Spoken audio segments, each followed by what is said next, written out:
Hello, everybody. This is Melinda Roy. I'm the host for the today's conference, W.I.N Conferences Omnium Summit 2023. So now we are playing Margie Miller pre-recorded session as she is not in person due to some technical glitch. So the video is not proper. So we are playing it again. If you have any questions, yeah, you can email her. Thank you.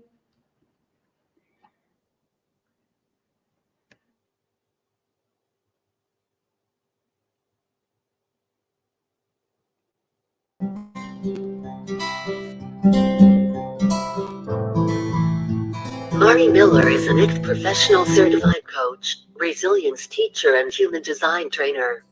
She taught emotional resilience building principles to hundreds of coaches and trained staff at Best Buy, Yum! Brands, and other companies. Marije helps women make the shift from feeling stuck in their career to finding and claiming their own divine spark and express themselves in a way that is true to their heart's direction. She is the creator of the Gates to Soul Wisdom Oracle card, helping develop deeper connection with your intuition. In addition, Marije teaches resilience building skills to incarcerated women.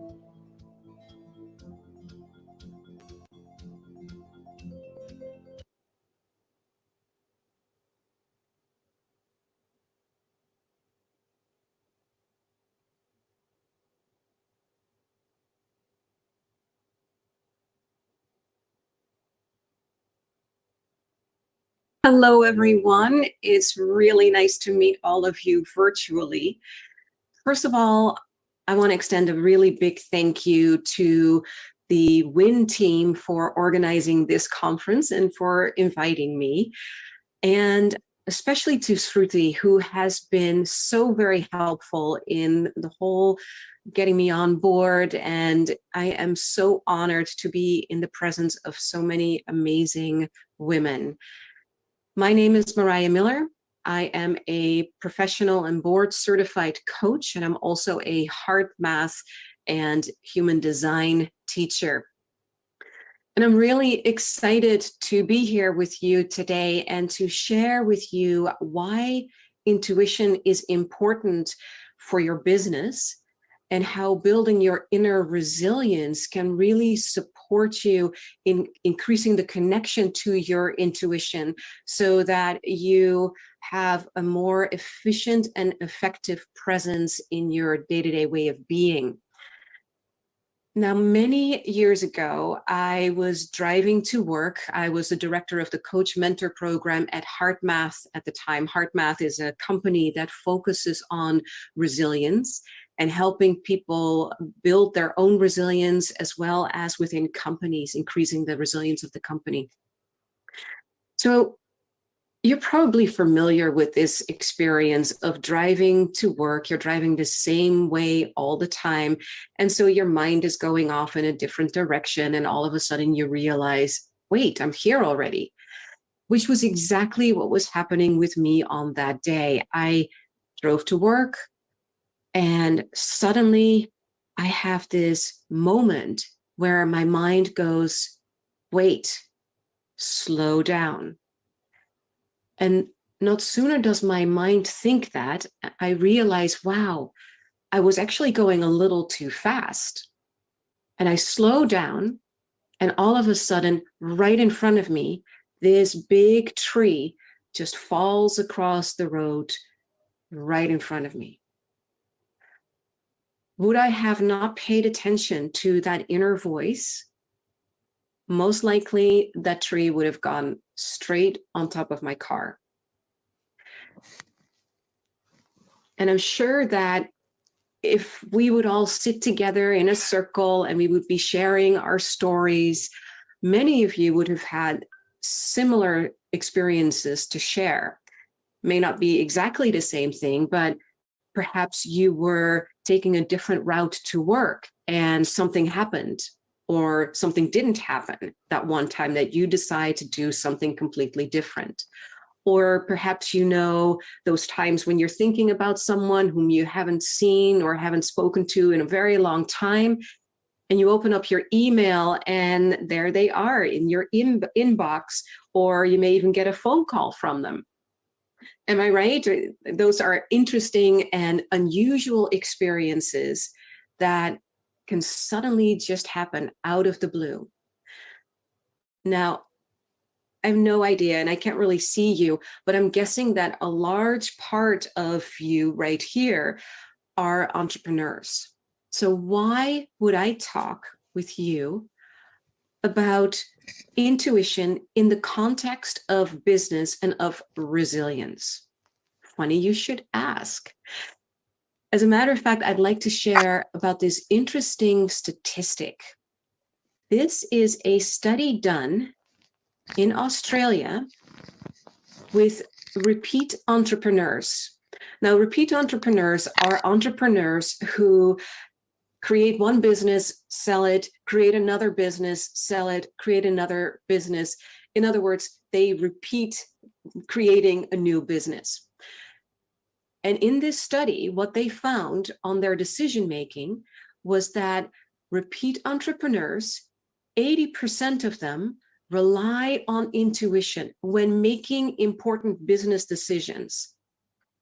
This is intuition. This is not statistics and market research and determining a strategy depending on that. No, following their gut, following their heart, tapping into that inner wisdom that suddenly appears to be able to make really big, massive decisions.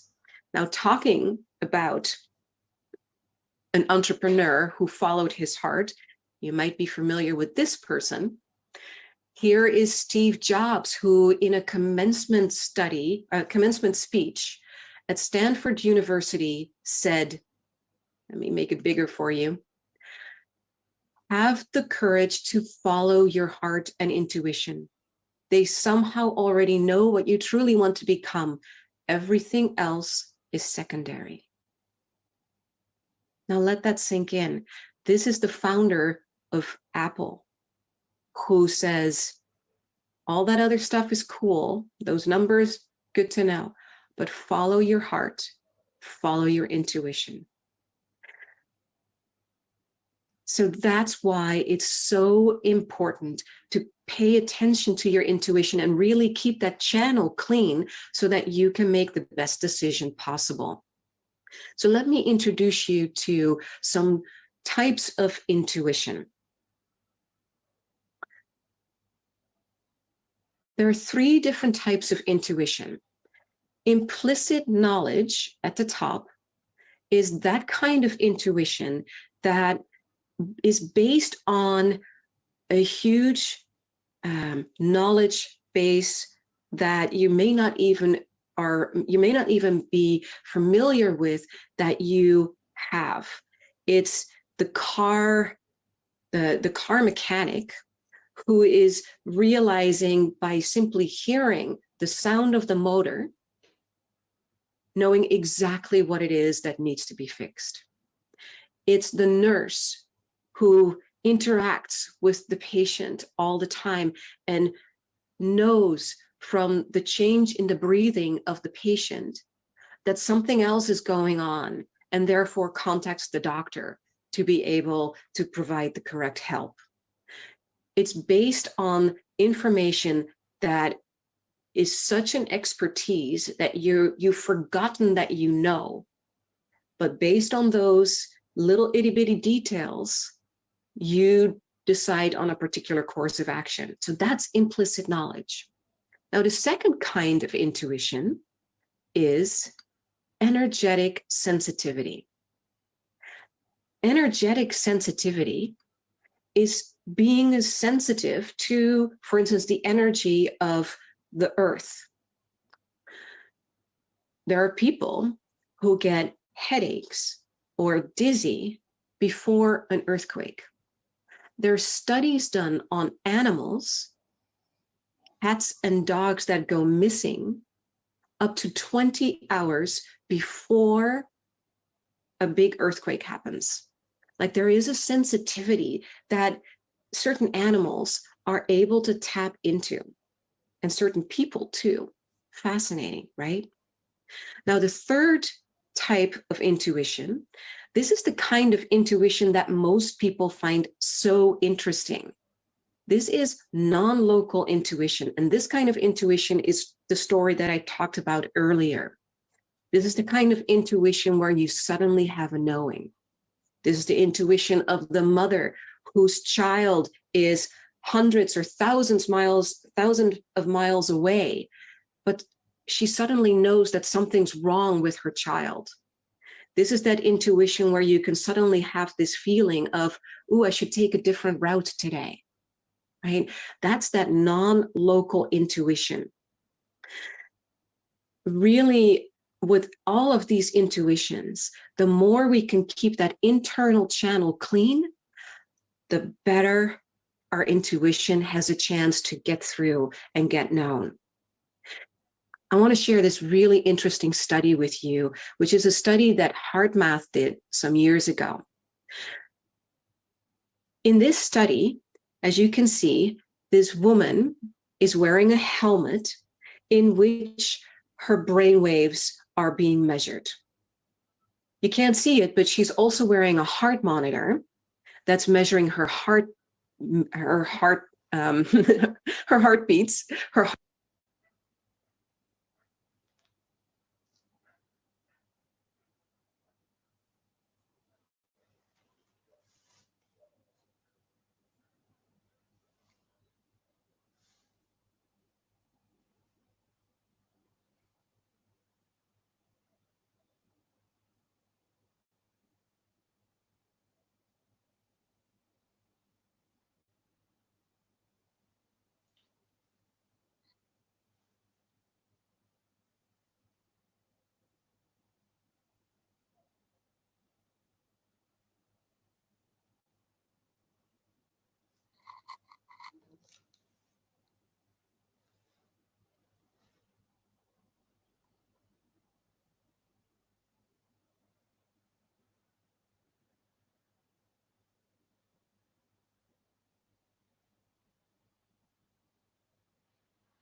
skin conductivity device, a sensor that picks up the changes in her skin depending on what happens.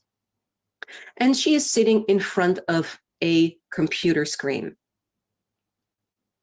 Now, what HeartMath was interested in was to measure how does our body respond to random stimuli.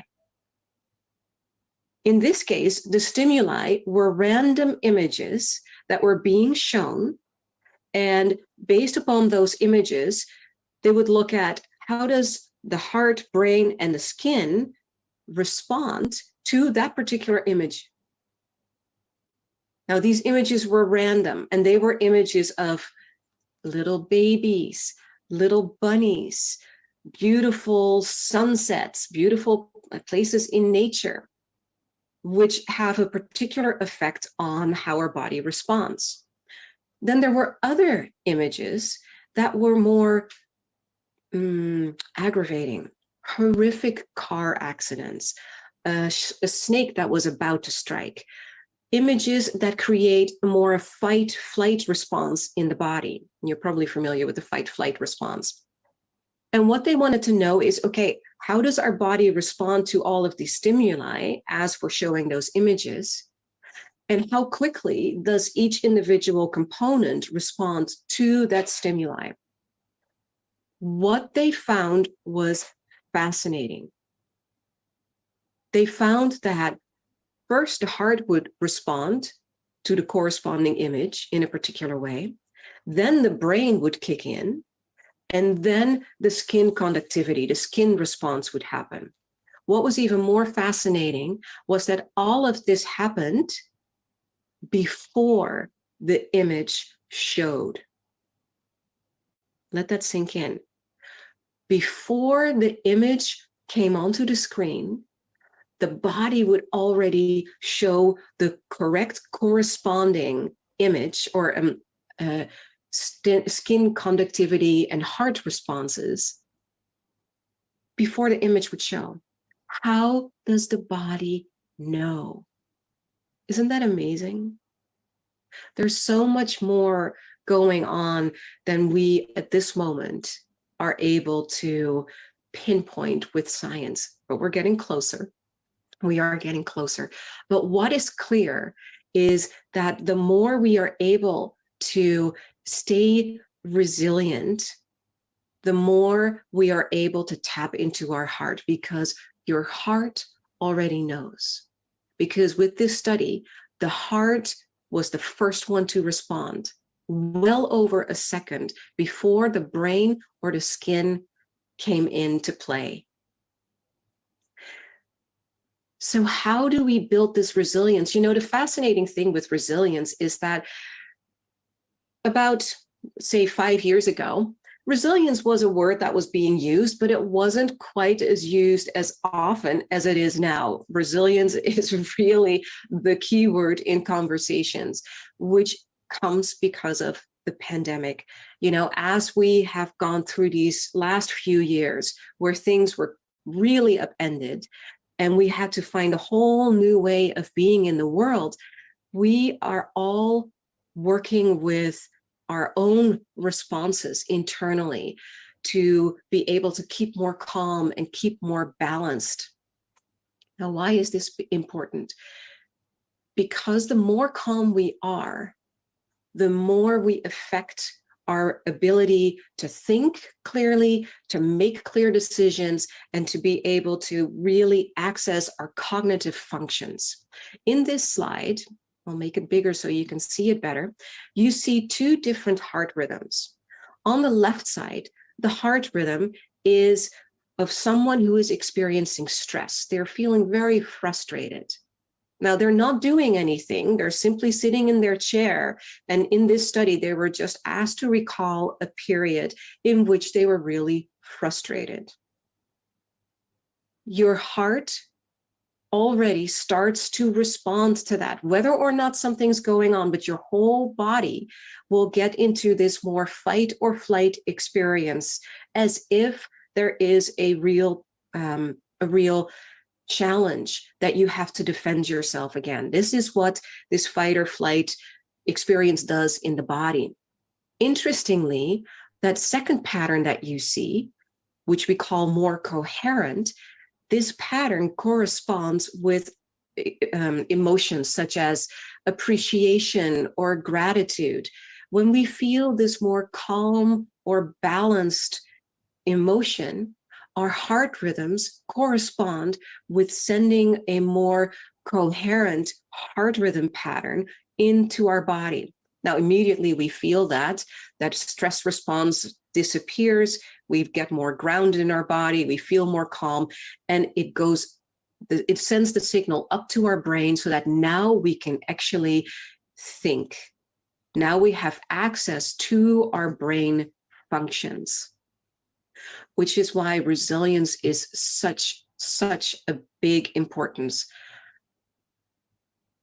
And that's why finding your flow in your everyday moment of life is really important. Now, how do you do that with so much coming at you at any particular moment, and especially as entrepreneurs in the business world, you have so many things that depend on you. So how can you find your flow?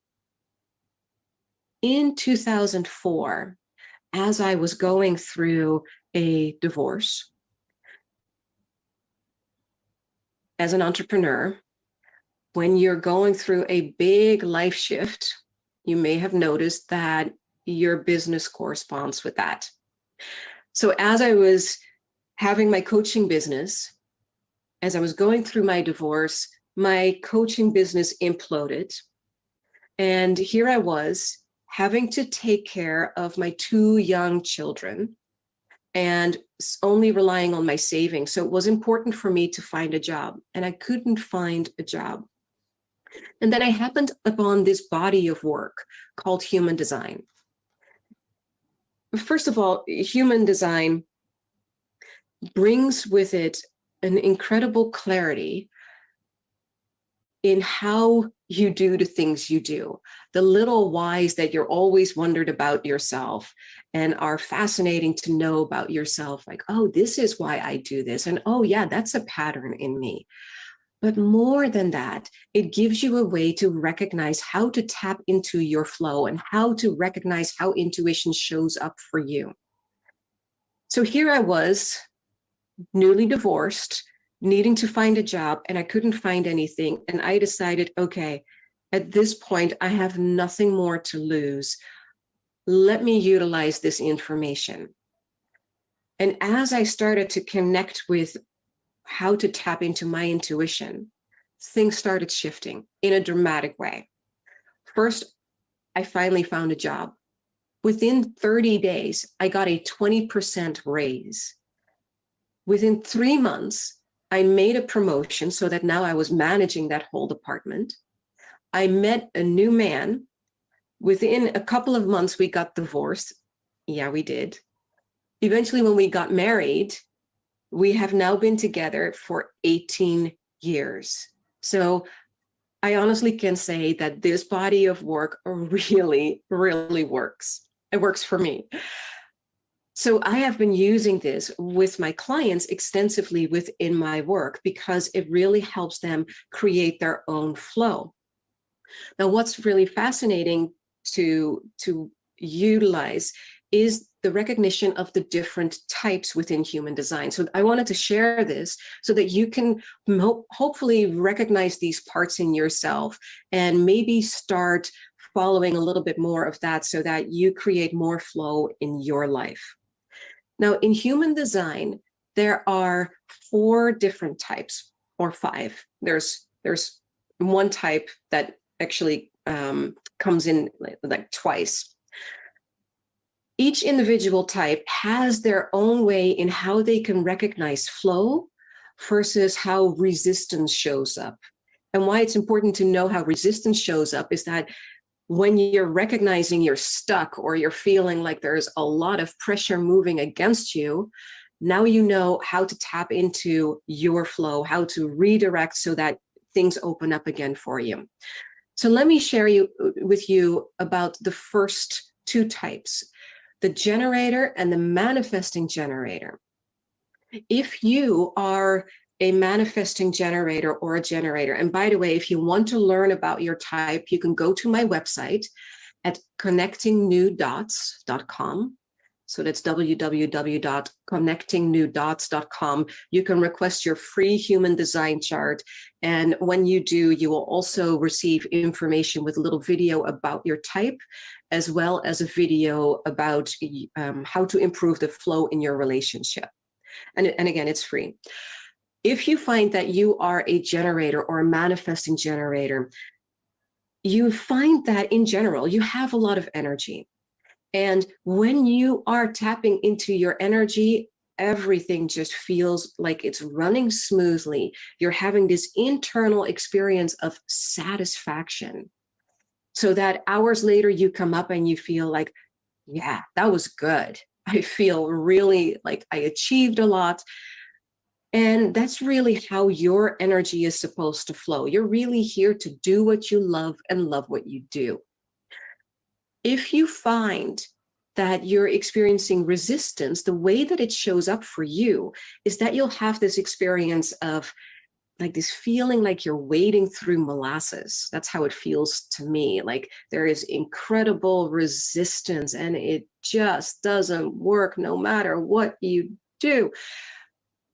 A really easy way to redirect that energy is to simply check in with yourself, with your gut, and just have that inner sense of, okay, well, what is my energy available for? It may not be that project that you really wanted to work so hard on. Maybe right now it is better to do the laundry. I don't know about you, but very often I have the most wonderful inspirations coming in at the moments when I'm actually doing something else, you know, taking a walk in nature, or when I'm taking a shower. It's like I have put so much pressure on my mind to try to figure it out that the moment I redirect into something else, it finally has a chance to drop in, and then I can come back and continue the project. So if that is how your energy works, if you recognize this, then again, a really easy way for you to step back into your flow is to simply do something else that you feel is more available for you. Because at some point, you will get back into like, okay, now I'm really ready to do this. You know, you may be worried that, but if I do this other thing all the time, I may never get back to it. You will. If you start following your flow, your energy, you will get back to that. So no worries about that. The second type that I want to share with you is it's called the projector. Now, if you are a projector, you know of yourself that your amount of energy is not huge. It's not as extensive. You may have a lot of energy at a particular moment and really drive for something. And then you notice, okay, now I really need to rest. You may notice that when you go to a networking meeting, you walk in and it's really exciting and you'll talk with a lot of people. And then you notice the next day, wow, I am really depleted. I really need to take some time just to be by myself. That is what the energy of a projector is like. What's important for you to know if you are a projector is that your energy works best when you are being welcomed in or asked for your particular guidance, your particular expertise. You are here to guide people. So what that means is that if you see people doing something or they're struggling with something and you have this projector energy and you just simply walk up to this person and say, I know exactly how to do what you're struggling with. You need to do A, B, C, and you'll be fine. You'll notice that the person in front of you will have this deer in the headlight look, and they'll be really uncomfortable with you. And they may say, yeah, sure. And they try to get away from you as quickly as possible because they were not ready for your advice and your guidance. So the beautiful thing of a projector is that your energy, your expertise does the work for you. You don't have to push it onto other people.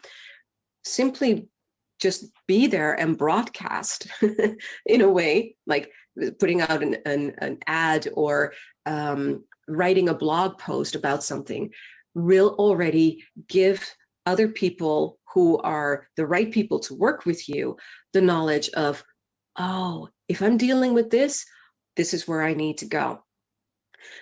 When they come to you, their energy is open and available for you to be able to give your advice because you are really wise. You're a great learner. You always want to learn more and more. So you have so much to share. And that's the hardest thing, to kind of sit and wait until people are actually ready for what you have to share versus just wanting to share it.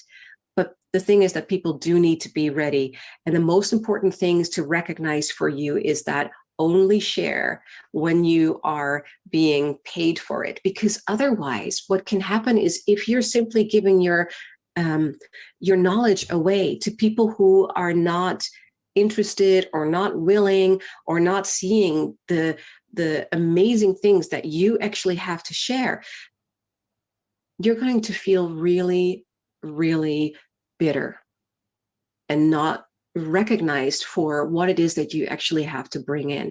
So again, when you are noticing that inner sense of bitterness, it means that the people around you are simply not seeing the beauty of what you have to share. If that's the case, pull yourself back from that situation and find another environment by putting out ads, by being in different different surroundings so that you get a chance to meet different kinds of people, putting out blog posts and articles so that people get a sense of you, and the right people will come to you for your guidance. Now, the third type, this is the manifester. The manifester has a tremendous amount of energy for a particular burst of time, and then they really need to pull back as well, kind of like the projector. But the manifester knows what they want and knows how things need to be done and knows how they expect it. So the manifester has a real specific idea. This is my strategy. This is what I want to do. This is what I want to accomplish.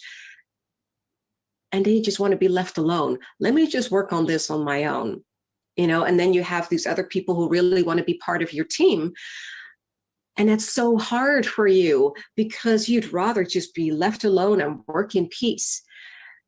The more the people are coming in and are wanting you to defend or tell why you're supposed to do a certain thing, the more irritated and even angry you can become. One of the ways to reduce that resistance from other people is to simply let them know and just lay out your strategy. This is what I want to do. This is what I'm achieving. And these are the things where I just really want to work on. The more you include them in that way, the more they can go off and do their own thing and leave you alone. So if you resonate with this particular way of how your energy works best, you will find your flow best when you are able to work in peace by yourself. And again, if you start to get irritated or angry, simply lay out that strategy, and most likely they will let you go in peace because they know that you want to work on X, Y, Z. Things are clear, become more clear for them, and you get a chance to express it. And then lastly, this type is a rather unusual type. If you find that very often you're the one that people come to because you are able to have a real overview of what is going on, a very comprehensive overview. The reflector is the one who is able to recognize, oh, here, this is happening, there, that is happening, that project, that, and you can bring it all together. That is where the beauty of your energy comes in, which means that you can step in and you can guide and really have this sense of leadership for people and being able to give a different perspective than most people see, for instance, in the direction of the company. And most often, reflectors tend to have a very environmental experience, like they really feel the influence of the environment and the culture, and they bring all of that in with all of that they're doing in the business world. So if you are this kind of energy, you may also notice that there are times where you really need to pull back because it feels that people don't really see or recognize what it is that you can bring in. You may feel like they're kind of the wrong kind of people rubbing off on you in a different way. If that's the case, if you feel like that's you, one of the ways to really bring your energy back for yourself and feel better in your body, feel more grounded, is by going and being in nature. Nature is the great equalizer for you. It will just feel really comfortable and a chance for you to get rid of, any cropped up feelings or stuff or thoughts so that you can get back into your own flow. For you, you will find that your flow has to do with when you are working with other people and there's this element of surprise, something new, something that just brings like a wow factor in for you. And if you don't have that, then there's this sense of disappointment. Like, gosh, I really didn't expect it to go this way. And that can get painful.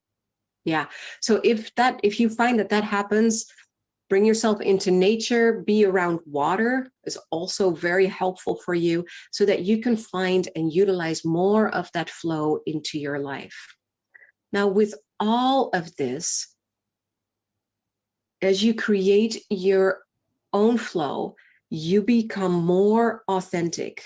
And the more authentic you are, the more the more easy it is to recognize other innovative people that are just like you.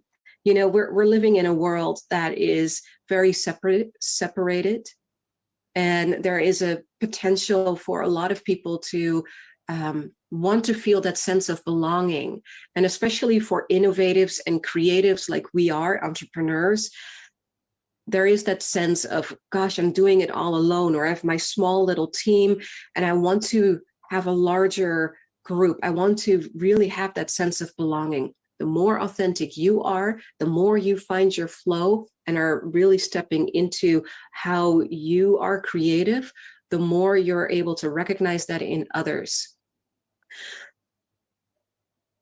So the more that you are able to tap into your heart and access your inner resilience, the more you can find your flow, and the clearer your channel to your intuition and your inner guidance becomes each day.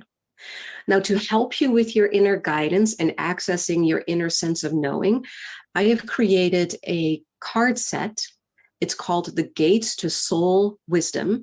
And this deck of cards helps you access your own inner knowing in a very compassionate way. We all have that internal critical voice that sometimes can second guess ourselves. This is a way to really tap into your own inner knowing. There is a free iPhone version of this. Again, it's called Gates to Soul Wisdom. You can download the free version where you can have access to those images that can really bring into awareness your inner guidance to create more clarity in your day-to-day way.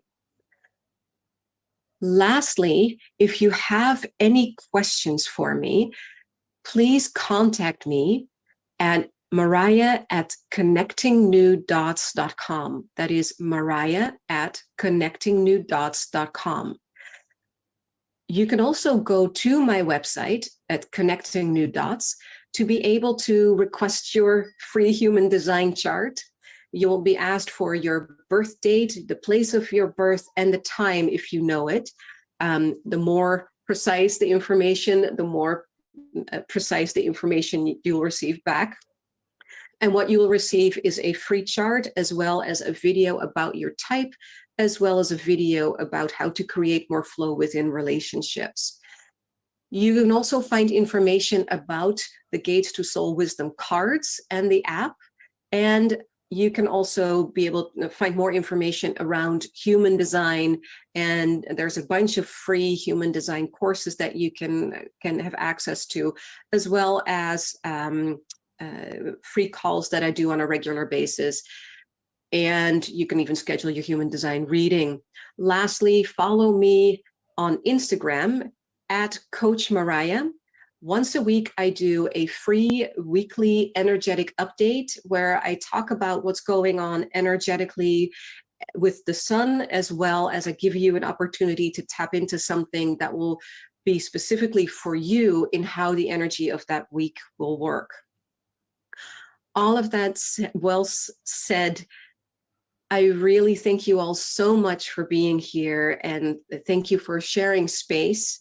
And I wish you an amazing rest of the conference. And I look forward to hearing from you, and take care. Bye.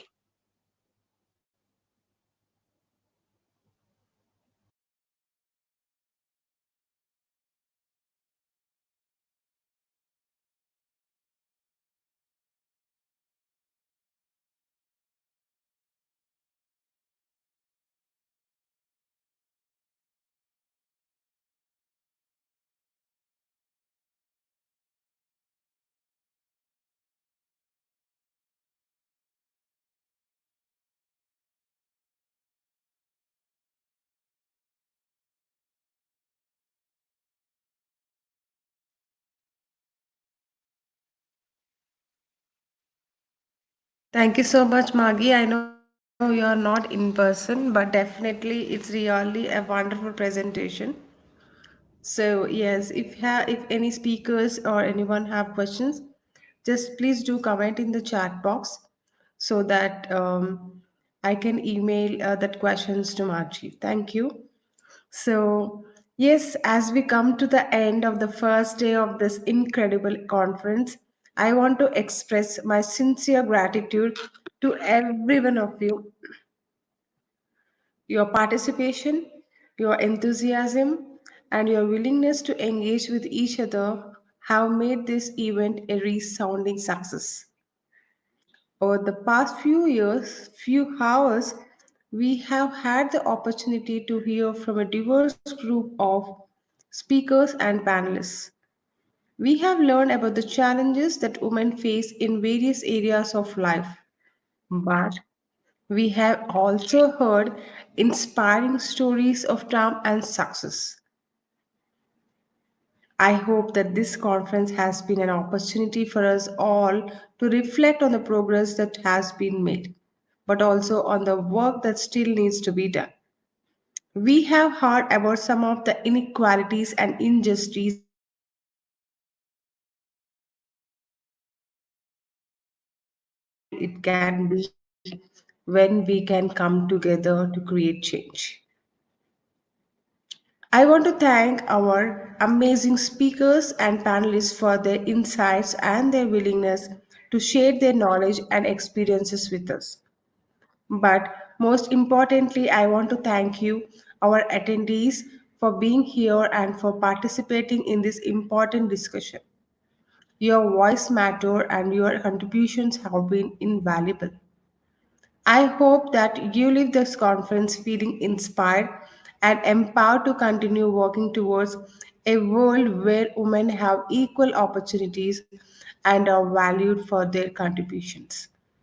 Thank you so much for all the speakers from all over the world for making this event a very successful the day one. Thank you. So we need your support for the day two as well. So let's meet tomorrow and have a wonderful day. Bye bye.